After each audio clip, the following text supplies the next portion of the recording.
Thank you, and thank you guys for inviting me to be here and join you today. So I want to reflect on an experience I had during I was in Rwanda about a month ago, and I had the chance to visit a village about 2.5 hours north of the capital of Kigali. I was staying in Musanze, which is a town in the northern province, and from there we drove about another half hour north, and before we finally got to our destination. At that point, it was kind of a picturesque walk down a long dirt road to get to the main community gathering space of the village, which was this beautiful brick church adorned with flags flying all the Rwandan colors and school children all in uniform, very curious about what we were all doing there.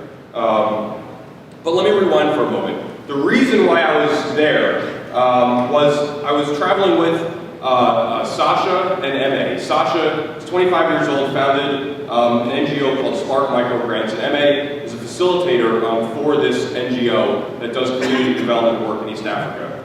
And what they were doing is they work with dozens of communities, and in this particular community, finding ways to empower them to design and launch their own impact projects with some grant money and with some support and help from Spark. So in this particular community, they were designing a business plan that would allow them to actually earn revenue from the farming that they already do and bring that revenue into their community. And actually now their plan is about only 1 month away from completion.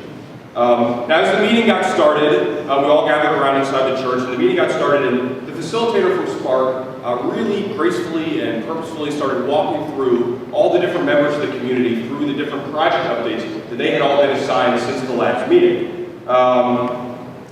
The facilitator asked some questions about the projects, provided words of humor and support, and really encouraged each of the people that were reporting back to continue the progress and letting the group kind of understand where everybody was at. As the meeting started to wind down towards the end, the community members asked us, actually required of us, that we come up and introduce ourselves and talk a little bit about who we are and why we were there, and actually ask them some questions. So when I asked them, well, what do you guys want to do? You have this business plan. What's the goal? What's the point of putting this together? What do you want to bring to your community when this is successful?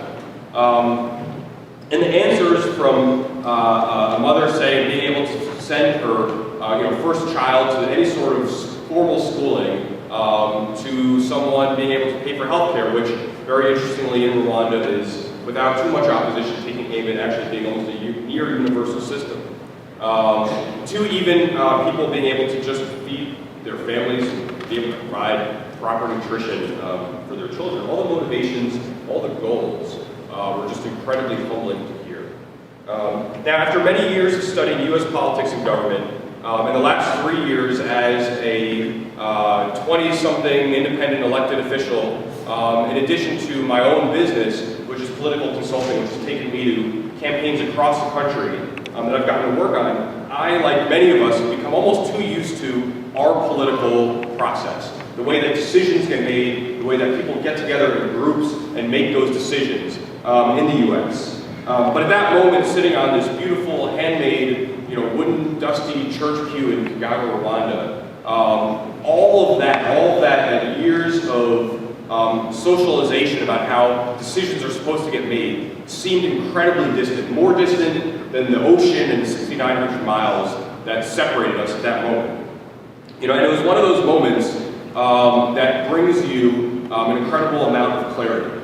And instantly put something that maybe you took for granted, maybe you took a status quo, and it puts all of that into perspective in less than the span of a second.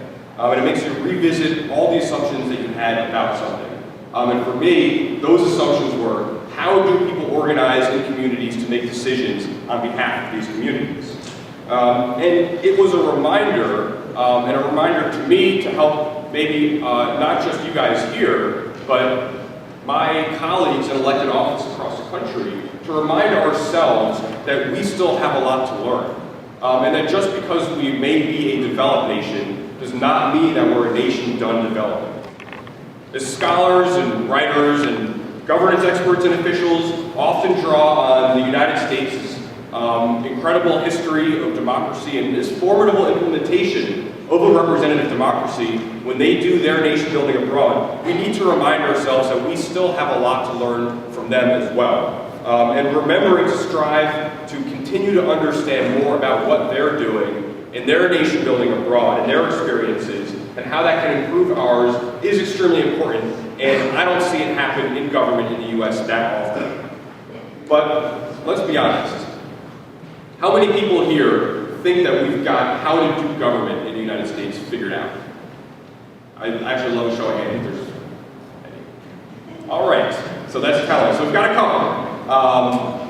I think there's a general understanding that we may not have everything figured out about how to do government the right way. So maybe there's a couple lessons, a couple reflections that this brief experience that I had can provide. Understanding that I'm not an expert on nation building, on foreign economic policy, on community development in Africa, none of those things, but maybe with briefly 1 foot in that world and 1 foot in this world, there are a couple lessons and reflections that I can bring not only again to my colleagues in government and elected office, but to everybody.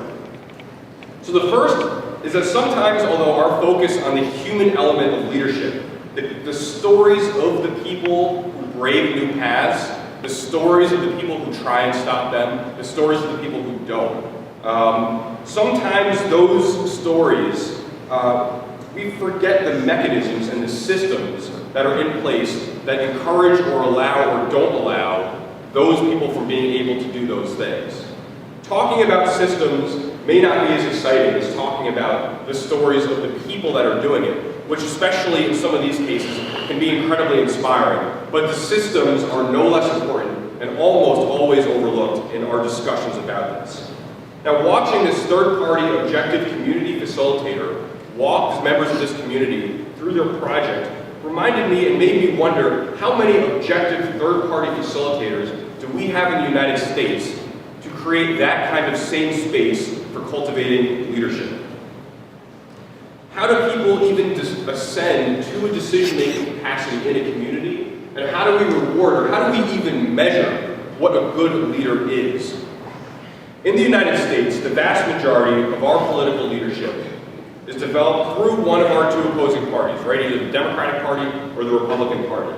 Then these are organizations with a particular ideological and a particular public policy agenda that they have a lot to win or lose based on the success of their organization versus their opposing organization. Young people in the US who are interested in politics are heavily recruited to these organizations, and that's certainly a pressure that as an elected official I can speak to, even though I'm not shy about how stubbornly independent I am.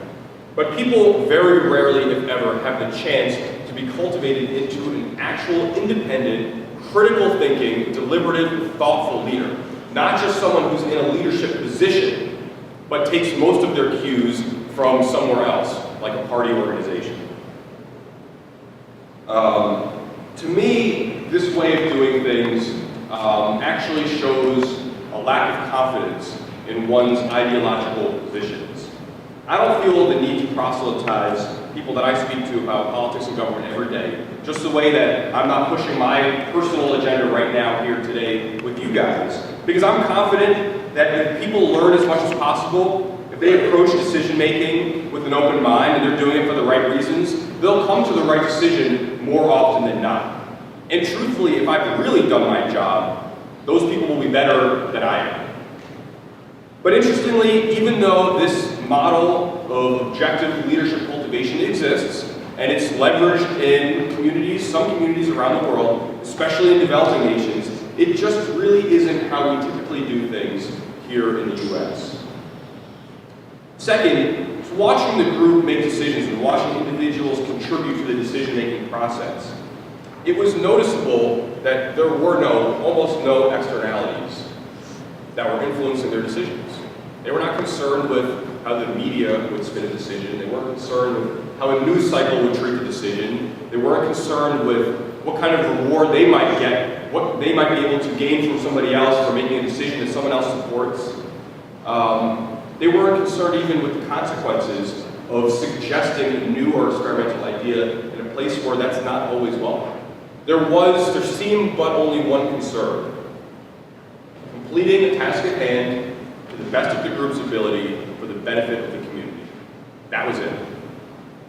Now, there are many who write about the ways to create create government structures in post-conflict states, right? And these government structures are responsive to the advancement of democratic interests on behalf of the majority of the people, but aren't too collapsible, they're not malleable, they're not able to be changed just based on the needs of a special few or special interests. But I think it's fair to say that there's a general understanding in the US and in a lot of established political systems that many of our representatives are pressured by interests that are not necessarily the interests that they were elected to represent when making those decisions. I think that some of us blame the person individually for making a decision that way, and we get mad at the politician. Some of us blame the system as a whole. Some of us participate, get involved to try and do something about it, and some of us just step back, never vote again, not pay attention, and that's it. Probably nobody in this room is on that last category. There's a general understanding, I think, among our society, even if we don't always talk about it, that in the back of our minds, that we don't feel that our body politic, that our process of elections and politics and decision-making really truly represents all of us as much as we think it should.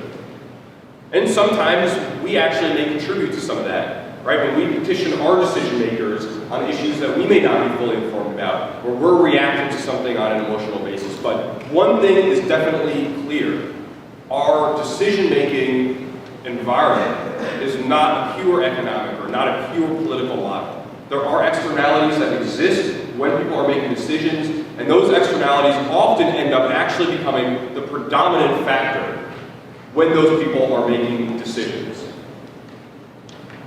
Do many of us believe that looking at the pros and cons, looking at the short-term benefits, the medium-term benefits, long-term benefits, the benefits well beyond someone's election cycle, do we believe that those are the primary reasons that people decide about something one way or the other? Or do we think that there may be other interests, such as the priorities of whatever party that elected official happens to belong to? Not saying there's nobody who makes decisions that way, and not saying there aren't people who want to make decisions that way. But at the end of the day, when that button is pushed, when they're voting yay or nay, do we believe that those pros and cons are the most important factors that went into how that person voted?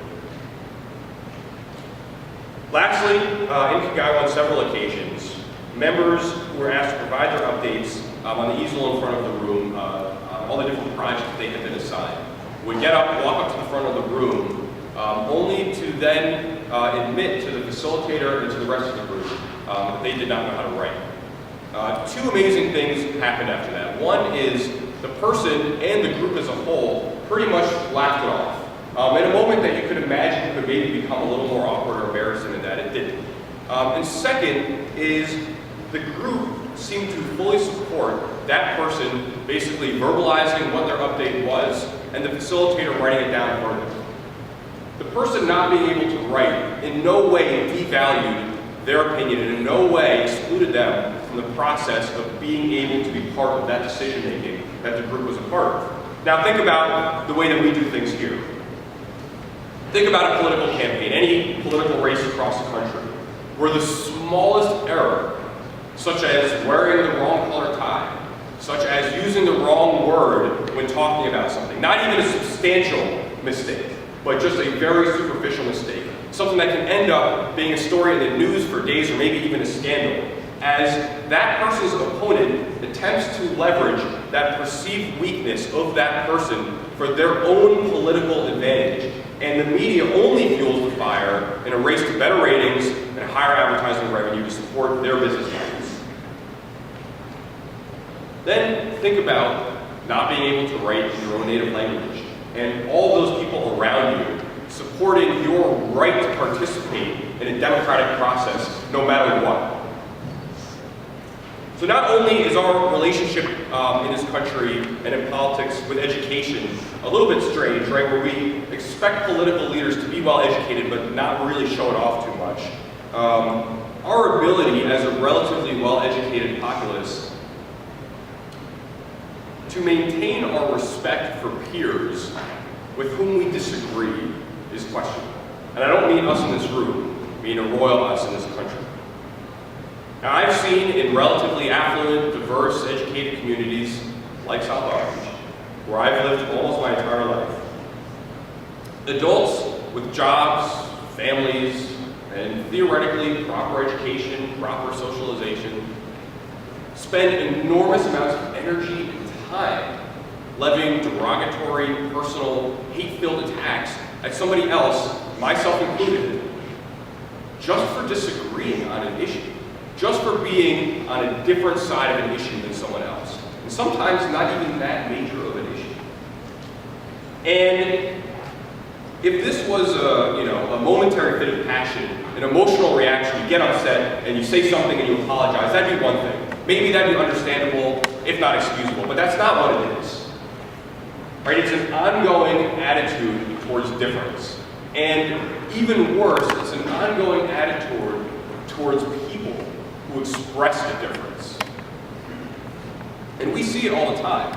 Right? We see stories all the time in the news, or reading online or anywhere, about people attacking other people based on some identifiable trait, whether it's race or religion or gender or sexual orientation or anything else. Now, we allow these things to be said because we're a country that supports free speech, and no matter how inflammatory or frustrating or divisive something that someone may say is, we legally allow it. But why we allow those things said by such a small few to divide the rest of us is beyond me. One of the things that I've started to realize over the last couple of years is that this is one area where our generation gets to pull a little bit of rank. I don't see that happening as often in young people as I do in other generations. Now, we're by no means perfect. People definitely engage in that kind of hateful discourse, but it seems much, much less common, even though our access to tools like the internet we use so regularly. But we seem a little bit less interested in personally attacking somebody with whom we disagree. We seem a little more interested in finding commonalities in our future goals rather than differences in our pasts. And that's really important because that creates an environment where you can actually work together and reach decisions. Whereas before, if you're focused on your differences and you're focused on the differences of your past, how are you ever going to get to that point where you can reach a consensus, where you can compromise, where you can make a decision together? I don't think that there's any doubt that there's a vacuum of political leadership in the United States right now, especially in governance at larger levels. The undeniable, simple fact that we all know is that not that much is getting done, especially at the federal level, especially even in other developed nations. National sovereignties are seen as less important than they were 20 years ago or 50 years ago. And more focus is being put on what is happening in communities and towns and cities where exceptional local leaders are starting to stand up and starting to actually tackle some of these problems that traditional political leadership has not been able to solve. But very little of that is happening at larger levels. And we see that, right? We see news cycles that are dominated by process stories about the politics, not even the consequences, but the politics of what isn't getting done. But we know that those are not the real stories. We know the real stories are like those folks in Keynote, Rwanda. There's stories of people that are in your hometown, that are in my hometown, that are in cities across the country that are starting to realize that they don't have to wait, and that they can get involved, and that their agency in their community is greater than what someone allows them to have. You don't have to ask permission to have agency of your ideas or ownership of your ideas or what you want to do anymore.